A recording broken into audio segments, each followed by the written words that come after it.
formule un peu gasconne. Si tu ne vas pas à Musique à la rue ira à toi. On a emprunté à Alexandre Dumas ce slogan que les mousquetaires, ceux qui sont à l'affiche en ce moment d'ailleurs. Oui, super bien avec l'actualité. Donc, Musique à la rue a 33 ans, puisque c'était créé en 1990. Oui, absolument. D'abord avec le festival, et puis depuis 2006 avec ce format à domicile. D'où est venue en fait l'idée de faire ces formats à domicile? En fait, notre histoire, elle commence en 68 jusqu'en 90. Où on a transformé la fête locale en fête autrement.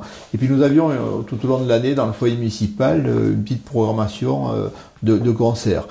Et lorsqu'on bascule en 90 sur la création du festival, il était naturel que nous organisions tout au long de l'année un véritable projet culturel pour le territoire, puisqu'organiser un festival pendant 3 jours, susciter des envies, susciter un appétit chez les spectateurs, n'a de sens, surtout pour les Landais, de les rassasier tout au long de l'année. Du coup, Musique à la rue s'appuie sur un réseau de bénévoles assez conséquent, notamment pour les domiciles. Donc, aujourd'hui, nous avons rencontré les nounous qui s'occupent de l'accueil des artistes, etc. Justement, comment s'articule l'organisation et la logistique de ces moments chez l'habitant entre les salariés de Musique à la rue et les bénévoles? C'est effectivement la marque de fabrique de ce pilotage associatif.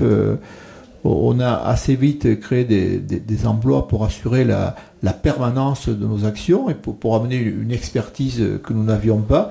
Mais la force, le cœur aussi de ce projet a été initié par des bénévoles. Il était naturel qu'ils continuent à être présents tout au long de l'année. Si bien que, au travers de nos 3 actions fortes, à savoir le spectacle à domicile, mais aussi Musique à la rue sur un plateau, et aussi la salle de spectacle dans laquelle on vit.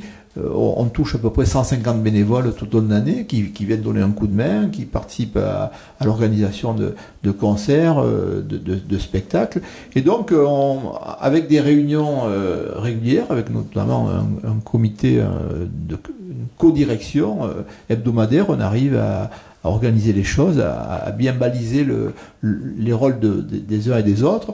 On peut imaginer par exemple que ce soir, notre chargé de production a parfaitement organisé le déplacement de l'artiste. Notre directeur artistique a choisi l'artiste, étant en lien avec la boîte de production. Notre comptable a suivi la billetterie, et ainsi de suite. Voilà, donc, et les bénévoles vont être là pour donner de la force, de la présence, puisqu'elles sont allées le chercher à la gare, le transporter, l'accompagner, et puis cette patte, cette générosité, l'artiste va s'en souvenir, et je pense que ça va lui permettre d'avoir un séjour confortable, et en finale, tout ça, ça va être des bons souvenirs pour l'accueillant, l'artiste, les nounous, l'association, et tout le monde aura trouvé cette place.